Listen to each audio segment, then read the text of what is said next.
Waalaikumsalam warahmatullahi Waalaikumsalam. Waalaikumsalam warahmatullahi wabarakatuh. Waalaikumsalam. Ibu akan menyapa dulu Pak Nur. Assalamualaikum Pak Nur. Selamat bergabung Pak Nur. Selamat pagi Bu. Ya. Baik, hari ini akan kita lanjutkan ke pembelajaran perilaku beton. Materinya masih sama, modulnya masih sama yang minggu lalu. Jadi masih ada sisa di materi yang itu yang akan kita lanjutkan minggu ini ya. Tapi sebelumnya Ibu akan coba perlihatkan tugasnya. Ya, jadi alhamdulillah ini sudah ada 24 yang masuk, tapi Ibu belum sempat mereview. Mudah-mudahan setelah ini ya. Ya, itu untuk tugas. Nah, untuk materinya, ini maaf Ibu harus mematikan videonya ya, karena koneksi Ibu tidak stabil. Baik, kita lihat materinya semua sudah dibuka, materinya yang minggu lalu. Ya, dapat kita lihat ya. Sudah. Ini Ibu akan matikan dulu video Ibu. Oke, biar tidak terlalu berat.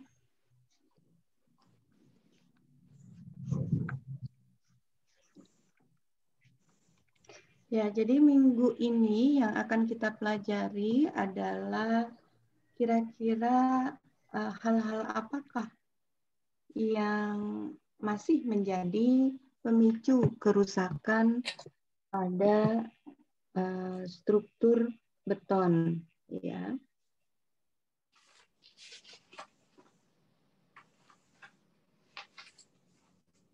Apa yang saudara lihat di slide, di sini hanya menunjukkan jenis beban, kemudian jenis gaya-gaya dalam, dan saudara sudah belajar ini melalui mata kuliah statika. Ibu hanya mereview saja, bukan mereview tapi mengingatkan kembali tentang jenis beban, bahwa kita belajar tentang beban hidup, kemudian ada beban bergerak, di sini moving loads, itu beban bergerak, kemudian ada beban mati, dead loads, dan ada beban impact atau impact loads. Sedangkan gaya dalam bisa saudara lihat kita punya di sini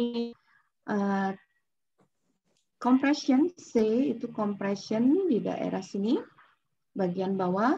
Kemudian di atas sini tension, tetapi di tengah kita lihat tensionnya berbalik ada di bawah, sedangkan compressionnya di bagian atas.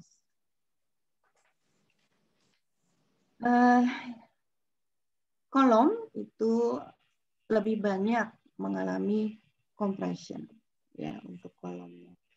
Itu mengingatkan kembali tentang jenis beban dan gaya dalam yang pernah saudara pelajari. Nah, ini kita lihat pengaruh beban di balok sederhana, simple beam. Balok sederhana, bebannya merata. Uniform loads, bebannya merata. Jadi, saudara lihat dulu di gambar atas, di sini.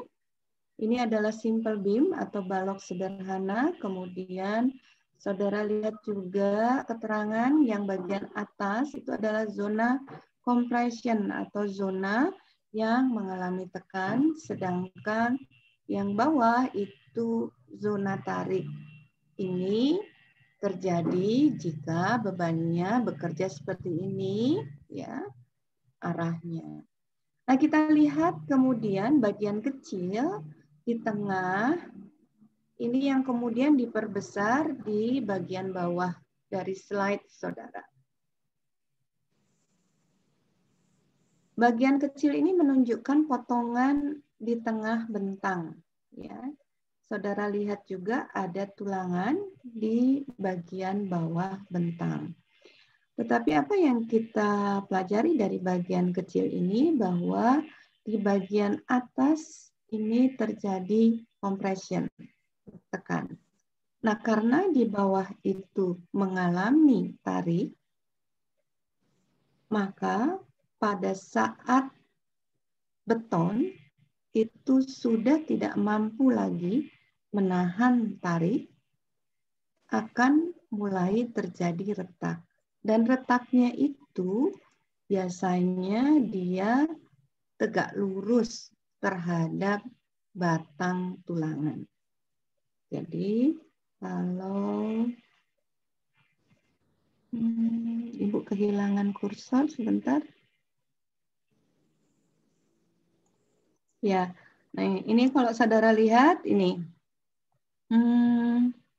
yang Ibu maksud tadi, retak melintang tulangan, tuh ya, untuk kondisi seperti ini. Gitu. Tapi kalau bebannya berbeda, tentunya kondisinya juga akan berbeda.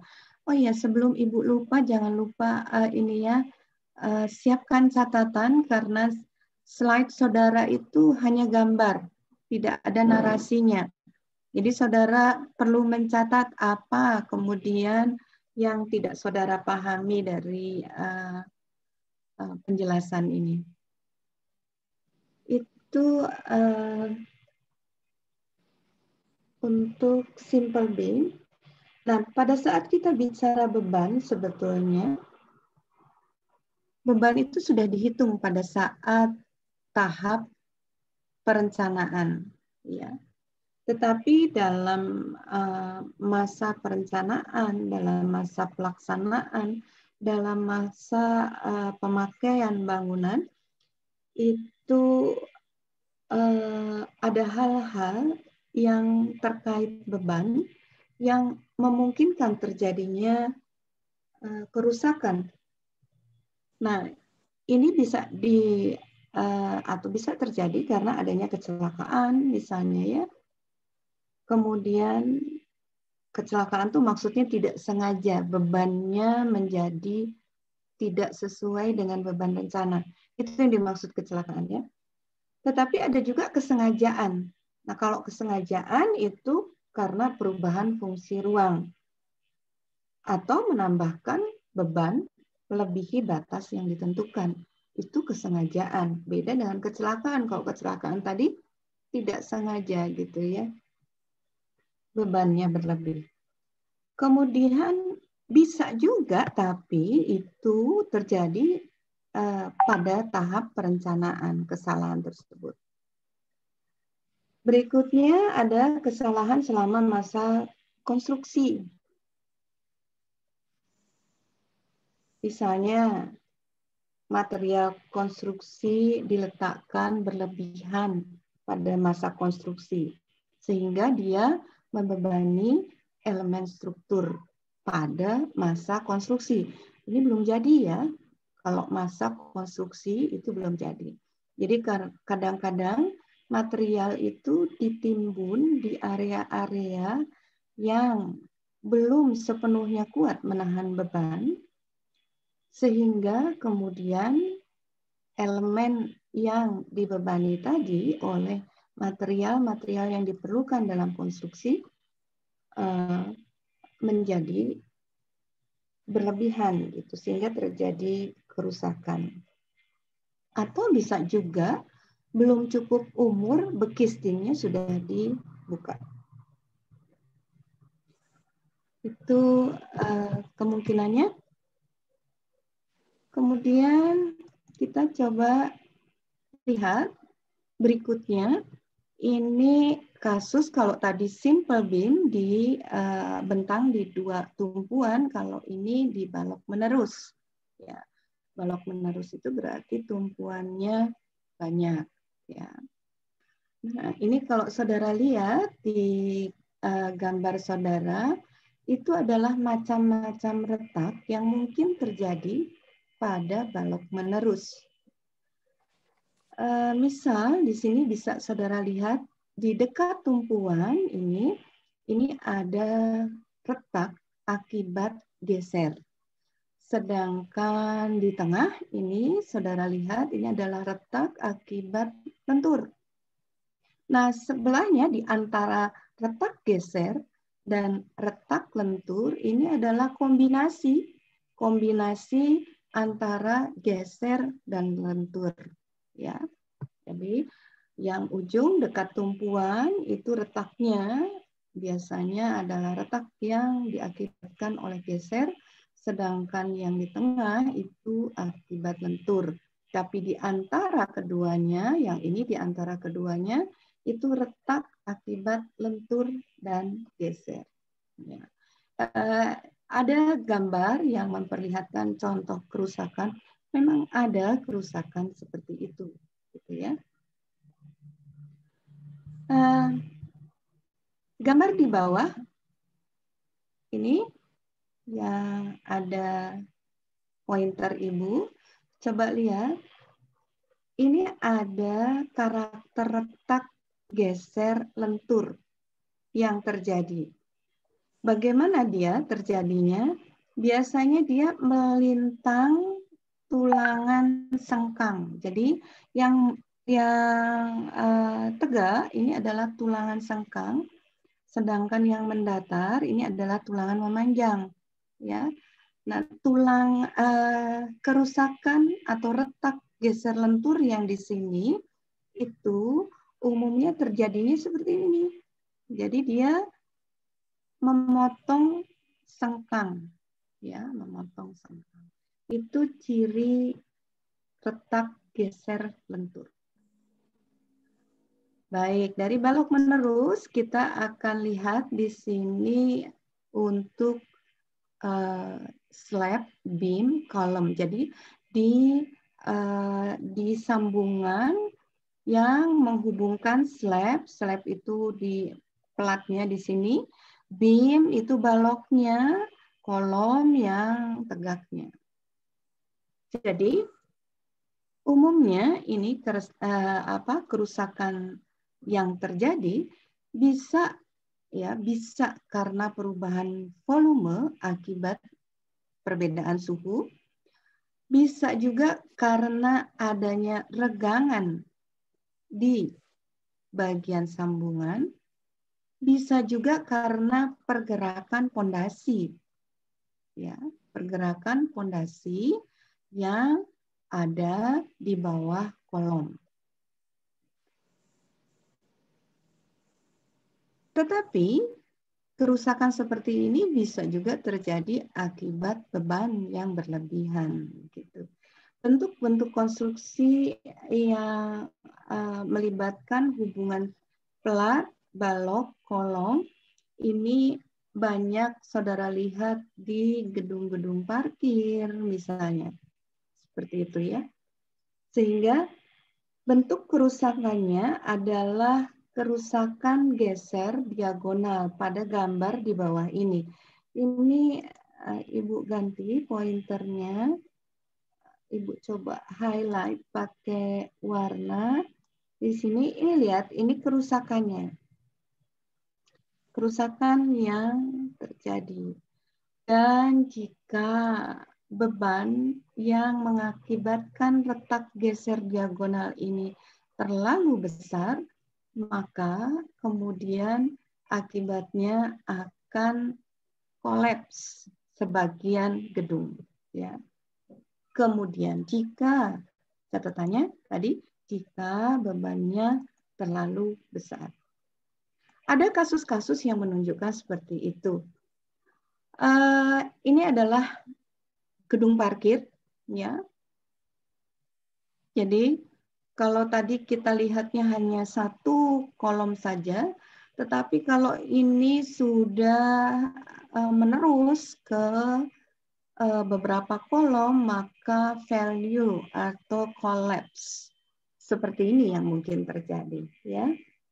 Jadi sebagian bangunan kemudian menjadi runtuh. Gitu. Saudara bisa lihat kasus-kasus seperti ini banyak, gitu ya.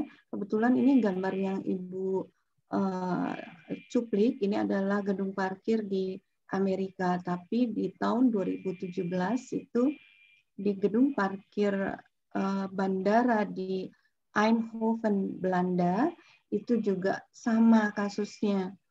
Dia kolaps akibat kerusakan slab beam kolom. Jadi kegagalan di sambungan pelat, balok, dan kolom. Silakan dilihat sendiri nanti ya.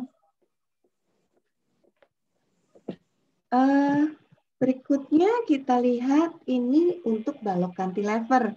Jadi kalau tadi kita sudah belajar di balok simple, kemudian yang menerus. Nah, yang ini adalah untuk kasus cantilever. Kalau cantilever itu masih ingat, saudara dulu belajar statika, berarti dia di sini terjepit, ya kan? Terjepit di satu bagian, kemudian bebas di bagian lainnya. Itu ciri dari cantilever.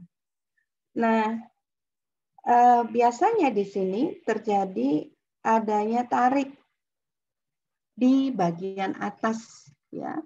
Ada tarik di bagian atas cantilever akibat beban yang bekerja.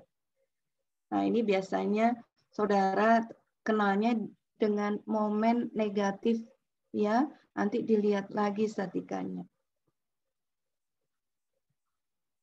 Nah, tarik ini paling besar terjadi di daerah mana? Di daerah tumpuan, ya. Tariknya terjadi paling besar di daerah tumpuan. Sehingga untuk cantilever itu posisi dari tulangan biasanya di bagian atas, ya, di bagian atas cantilever di bagian ini. Ibu ganti pointernya. Ini. Jadi si tulangannya itu ada di bagian atas ini kalau cantilever. Ya. Begitu.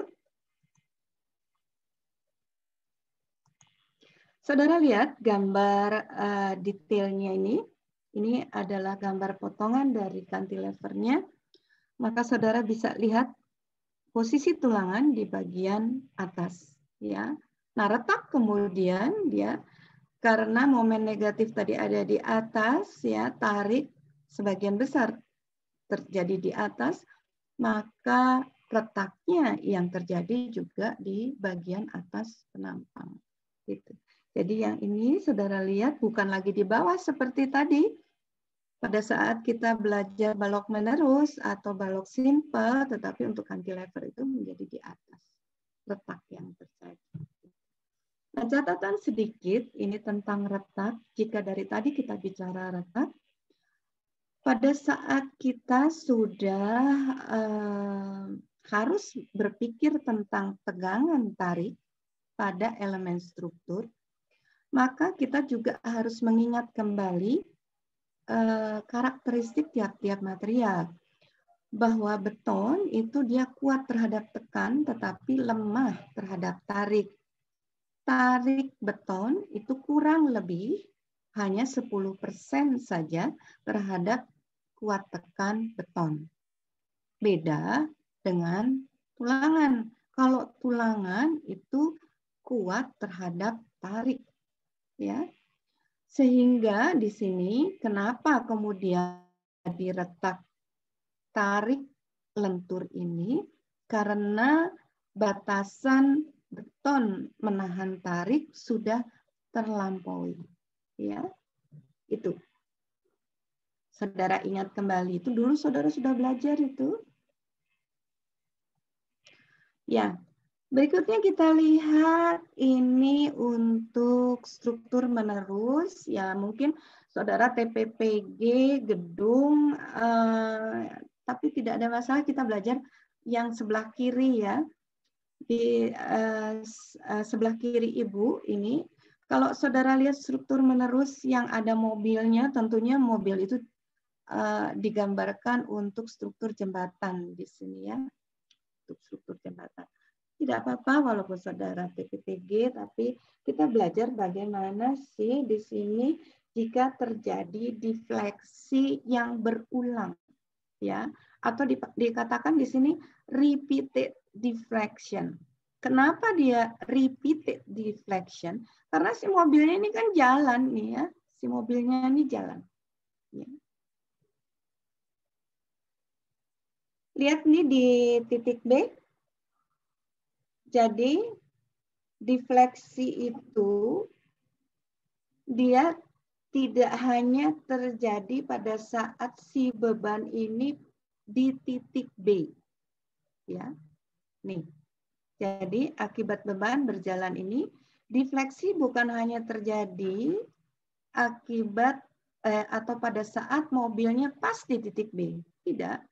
Tetapi pada saat dia meninggalkan titik B, itu dia meninggalkan jejak defleksi. Ya. Kemudian ini pada saat dia terus bergerak, terjadi lagi defleksi di bagian lain. Inilah yang kemudian dikatakan repeated deflection. Jadi defleksi yang berulang. Ya, karena bebannya berjalan.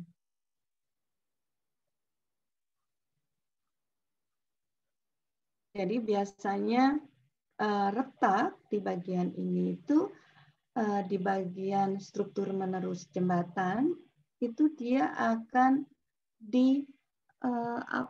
diperkuat karena adanya defleksi tersebut. Itu untuk struktur menerus jembatan dengan bebannya beban bergerak, ya. Nah, kita lihat yang kanan ini adalah kondisi di bangunan seperti ini.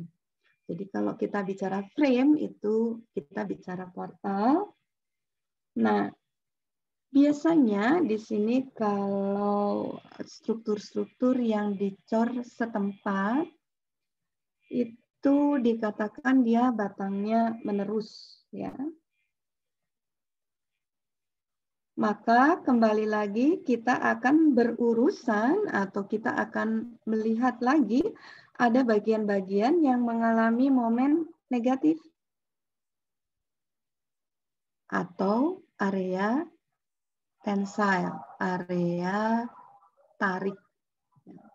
Jadi kalau saudara lihat di sini tariknya kalau di tengah bentangnya di bawah, tapi kemudian pada saat di sini dia berpindah ke atas.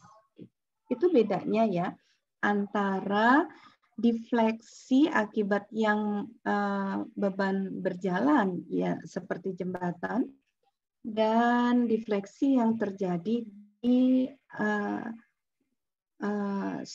portal yang menerus. Jadi di sini dia tidak akan mengalami repeated deflection.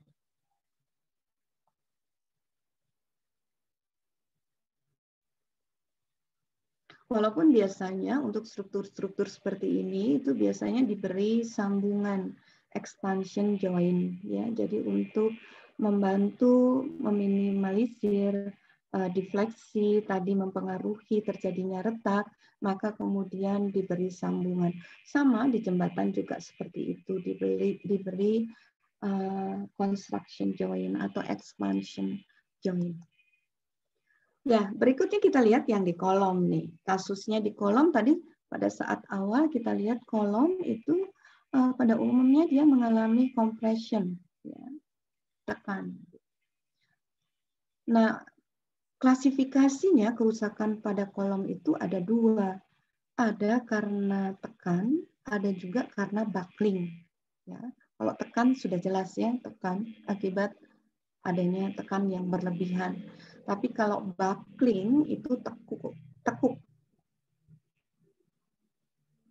Biasanya kalau buckling itu terjadi pada elemen-elemen kolom yang langsing. Kalau dikatakan langsing itu artinya dia perbandingan antara luas penampang dengan tinggi itu kecil, ya. Itu yang dikatakan kolom yang langsing. Nah, kolom langsing tadi sangat rentan terhadap buckling. Tapi kalau kerusakan tekan ini hampir sedikit sekali kasus kerusakan tekan itu karena beban tekan yang berlebih. Tadi catatannya bahwa kolom mengalami tekan gitu.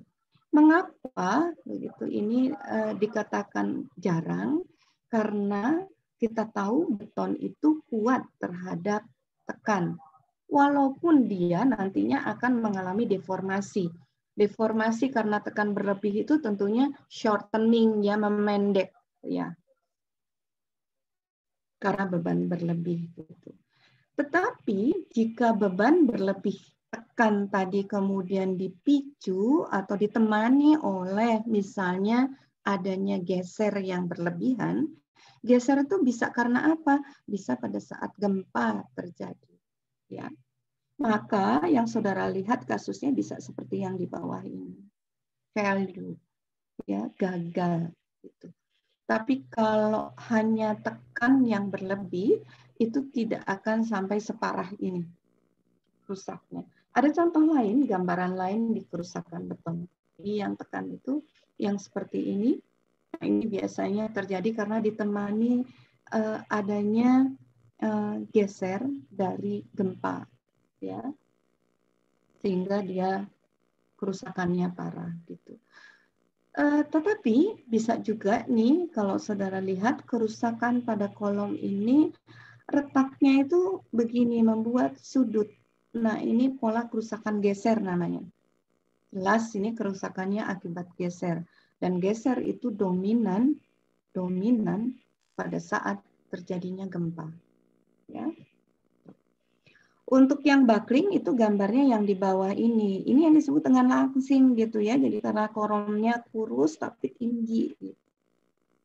Jadi biasanya buckling itu diawali dengan retak mikro di daerah yang buckling, yang kemudian jika retak mikronya ini terus berjalan, maka dia karena bebannya terus bertambah, maka dia akan melampaui garis sumbu batang dari kolomnya. Dan retak itu jika mau di kolom, mau di balok, jika dia sudah melalui sumbu batang, nah itu yang rentan terhadap kegagalan keruntuhan. Itu kolom. Nah, ini juga cerita untuk sesuatu yang jarang ditemui di gedung ya, karena saudara TPPG. Tapi menarik untuk dipelajari. Yang menarik apanya? Beban yang bekerjanya gitu. Ini contohnya adalah pada struktur-struktur yang bentuknya silindris ya. Jadi contoh yang mudah itu misalnya pipa gitu. Kalau misalnya pipa ini terpasang di dalam tanah, maka dia akan mengalami bebannya itu dari misalnya dari samping. Nih, ada panah ini dari samping. Ini dari tanah-tanah yang ada di antara pipa ini gambarnya. Ya. Tetapi dia bisa juga mendapat beban dari timbunan di atasnya. Ya. Jadi tanah di samping dan tanah di atasnya ini akan membebani struktur yang bentuknya silindris. Itu dari luar, ya, beban dari luar. Kalau kita lihat seperti ini, cerita tadi adalah beban dari luar si pipanya. Ini dari luar, ya. Kenapa, Bu? Ini dari samping kok bisa membebani ke pipanya? Karena tanah di antara ini juga dia menerima beban dari atas sini, ya. Kalau dia dibebani, misalnya di atas dari pipa ini adalah jalan, misalnya begitu ya. atau area parkir misalnya, sehingga tanahnya juga dibebani dan kemudian dia akan membebani si pipanya. Kita lihat kemudian bagaimana dari dalam. Namanya pipa ya. Berarti dia di dalamnya ada liquid.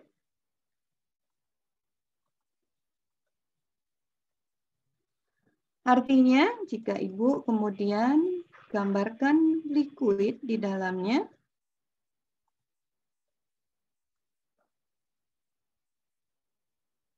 seperti itu, maka akan terjadi tegangan internal. Jadi kalau tadi dari luar, kalau ini dari dalam, ya. Nah, si internal akibat liquid di dalam pipa itu, Ibu tidak tahu apakah saudara sudah pernah belajar di hidrolika atau belum melalui mata kuliah itu.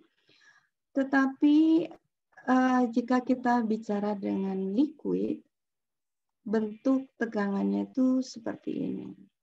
Jadi di bagian atas dia kecil, makin ke bawah tegangannya akan makin besar. Seperti itu. Ya. Itu liquid yang di dalamnya. Nah, pengaruh beban dari dalam dan dari luar ini bisa kemudian menyebabkan retak pada pipa. Ya. Itu menarik, walaupun mungkin saudara jarang menemui nantinya di gedung gitu, tapi belajar kerusakannya ini menarik. Nah, kemungkinan yang bisa terjadi itu jika dia rusak itu seperti ini nantinya gitu ya, si pipa itu. Kalau sudah retaknya tadi kemudian sudah menembus permukaan di bagian across atau sebaliknya, maka kemudian bukan retak lagi, dia kemungkinan akan menjadi apa? Pecah. Ya, itu akibatnya kalau pipa. Nah, coba lihat ini di gambar tengahnya ini. Ada 3 gambar di sini dengan 3 macam tulangan yang berbeda. Yang berbeda apanya di bagian sini, tulangan ini. Yang berbeda diameternya. Ya, bisa dilihat nih, berbeda. Yang ini kecil, yang ini lebih besar, yang ini paling besar, yang bawah. Gitu. Pada saat kondisi